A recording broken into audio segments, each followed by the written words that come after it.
मेरी एक नई वीडियो में, जिसमें मैं लेकर आया हूँ हाई कोर्ट ऑफ बॉम्बे निकाली है बहुत ही अच्छी वैकेंसी फॉर द लॉयर्स।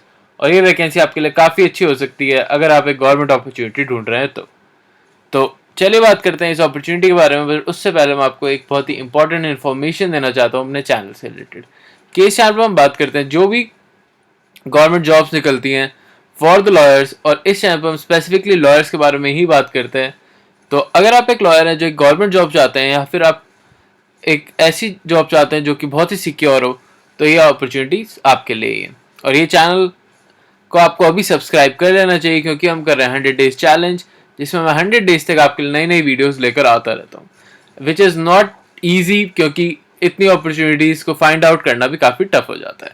तो अभी आपको इस चैनल को सब्सक्राइब कर लेना चाहिए, so that I feel motivated और मैं आपके लिए ऐसी नई नई अपॉर्चुनिटीज़ लेकर आता रहूँ। तो चलिए बात करते हैं इस अपॉर्चुनिटी के बारे में, जो कि निकाली है हाई कोर्ट ऑफ बॉम्बे ने। और ये अपॉर्चुनिटी निकली है डिस्ट्रिक्ट जज के लिए। जैसे कि जुडिशरी के लिए एग्जाम होता है, वैसे ही इसके लिए भी एक एग्जाम कराया जाएगा, conduct in regarding high court of Bombay के थ्रू। बट ये एक जॉब अपॉर्चुनिटी है जो कि 28 वैकेंसीज इसमें निकाली गई हैं। और अगर हम पे स्केल की बात करें तो 1,40,000 अप्रोक्स से लेकर 1,90,000 और 2 लाख तक आपकी सैलरी जा सकती है इस अपॉर्चुनिटी में। तो चलिए जानते हैं कि इस अपॉर्चुनिटी में आपको क्या क्या आपका एक्सपीरियंस लेवल होना चाहिए और आप कैसे इस अपॉर्चुनिटी को फिल आउट कर सकते हैं। अगर हम आगे बढ़ते हैं तो आप यहाँ पे देख सकते हैं एलिजिबिलिटी में आपको साफ साफ लिखा हुआ है कि आपको एक सिटीजन ऑफ इंडिया होना चाहिए, पहली बात। सेकेंड बात, आपके पास LLB या BLLB की कोई भी डिग्री होनी चाहिए, बट आपको हमेशा ध्यान रखना है कि आपकी जो भी डिग्री होगी वो रिकग्नाइज यूनिवर्सिटी से होनी चाहिए। अगर आपकी रिकग्नाइज यूनिवर्सिटी से नहीं होगी तो आपके एप्लीकेशन फॉर्म उसी टाइम रिजेक्ट कर दिया जाएगा। तो अगर हम बात करें इसकी, तो इसके जो रिक्रूटमेंट प्रोसेस है वो महाराष्ट्र जुडिशियल सर्विस खुद कंडक्ट कराएगी। तो इसमें 3 आपके एग्जाम्स भी होंगे, जिसमें प्री मेंस और इंटरव्यू होगा, और उनके बेसिस पे ही आपको इस अपॉर्चुनिटीज़ के लिए सिलेक्ट किया जाएगा। तो इन बात का ध्यान ज़रूर रखना है आपको कि आप इस एग्ज़ाम के लिए अगर आप अप्लाई कर रहे हैं तो आपको अच्छे से प्रिपेयर्ड होना होगा इस अपॉर्चुनिटी के लिए।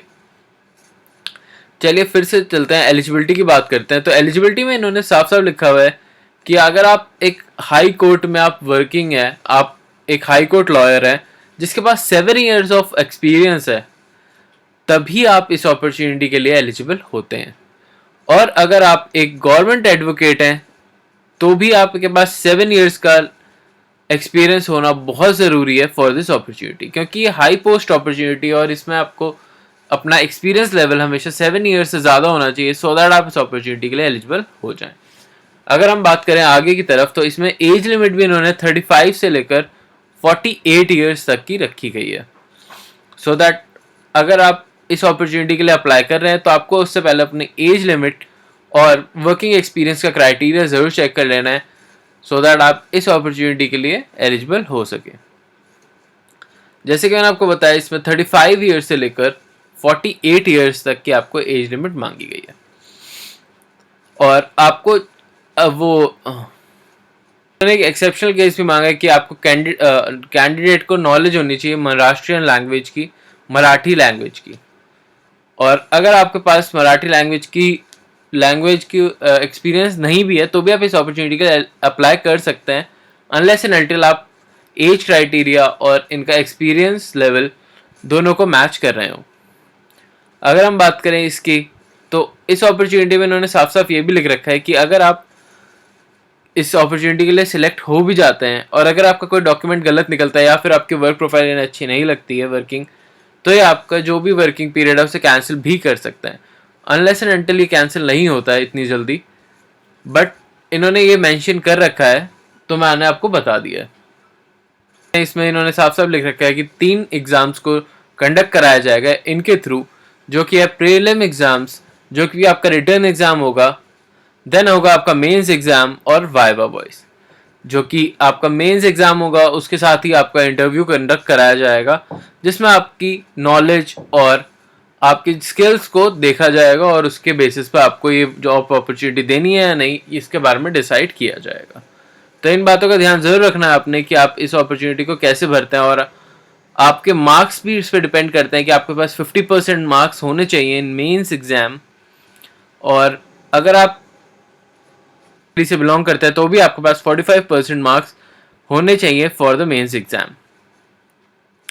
और अगर हम बात करें कि आप इसे अप्लाई कैसे करेंगे, तो ईमेल आईडी आपको इसी फॉर्म में यहाँ पर दे रखी है, और मैं आपको डिस्क्रिप्शन में भी ईमेल आईडी प्रोवाइड कर दूंगा सो दैट आप वहाँ से जाके इसे डायरेक्टली इसको फिल आउट कर सकें। और अगर हम इम्पॉर्टेंट डेट्स की बात करें तो 5 सितंबर आफ्टर 10:30 से लेकर 26 सितंबर तक ये फॉर्म्स फिल आउट होंगे।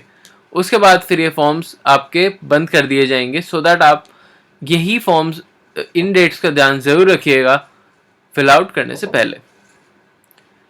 बाकी इन्होंने ये डिटेल्स दे रखी हैं, और कैंडिडेट्स कैसे अप्लाई कर सकते हैं, इसकी रजिस्ट्रेशन फ़ीस कितनी होगी, ये भी डिटेल्स दे रखी हैं। रजिस्ट्रेशन फ़ीस आपकी, अगर आप SC या कोई भी अदर कम्युनिटी से बिलोंग करते हैं तो आपकी फ़ीस इसमें 500 है रजिस्ट्रेशन की, बट अगर आप जनरल कैटेगरी से बिलोंग करते हैं तो आपकी रजिस्ट्रेशन फ़ीस 1000 रुपीज़ रखी गई है। तो ये आपके फ़ीस से रिलेटेड जो भी है पेमेंट्स वो आपको ये करनी होंगी। और अगर हम बात करें आप इसको कैसे अप्लाई करेंगे, तो यहाँ पे आपको ईमेल आईडीज़ और सब कुछ दे रखा है, और यहाँ पे जैसे कि आप देख सकते हैं यहाँ पे आपको application to the post of district जज 2024, अगर जो भी आप मेल लिखेंगे इन्हें तो आपको उस मेल में जो भी आपका सब्जेक्ट होगा आपको यही सब्जेक्ट रखना है। और मेल करते टाइम आपको नीचे यहाँ पे फॉर्म फिलअप करना होगा, इस फॉर्म का आपको प्रिंट निकालना होगा और उसे अच्छे से फिलअप करना होगा, और जो जो डॉक्यूमेंट्स मांगे गए हैं वो सब आपको इसमें लगाने होंगे। और ध्यान ज़रूर रखिएगा कि आप ये फॉर्म अच्छे से फिल आउट करें, क्योंकि जो ये फॉर्म से सिलेक्ट होंगे उन्हें ही प्री और मेंस के लिए एग्ज़ाम के लिए सिलेक्ट किया जाएगा। तो इन फॉर्म को अच्छे से भरिएगा, और अगर कोई भी डिटेल्स आपकी मिस आउट हो जाती है या फिर आपको समझ नहीं आता है तो आप मुझे कमेंट्स पे कांटेक्ट कर सकते हैं सो दैट मैं आपकी हेल्प कर सकूं। काफ़ी लोग मुझे और भी कमेंट्स पे कांटेक्ट करते हैं सो दैट मैं उनकी हेल्प करता हूं, और अगर कोई भी अपडेट आती है तो मैं उन्हें अपडेट कर देता हूं। तो आई होप आपको ये वैकेंसी अच्छी लगी हो और यूज़फुल लगी हो, और अगर आपको ये वैकेंसी अच्छी लगी है तो आप चैनल को अभी सब्सक्राइब कर लीजिए। और अगर आप एक ऐसे लॉयर हैं जो कि आप गवर्नमेंट जॉब में काफ़ी इंटरेस्टेड हैं तो भी ये चैनल आपको सब्सक्राइब कर लेना चाहिए सो दैट आप कोई भी जॉब अपॉर्चुनिटी मिस ना कर दो। तो मैं चलता हूँ अभी के लिए, और मिलता हूँ आपसे फिर से एक नई अपॉर्चुनिटी के साथ कल। और अभी के लिए मैं चलता हूँ और मिलता हूँ आपसे कल।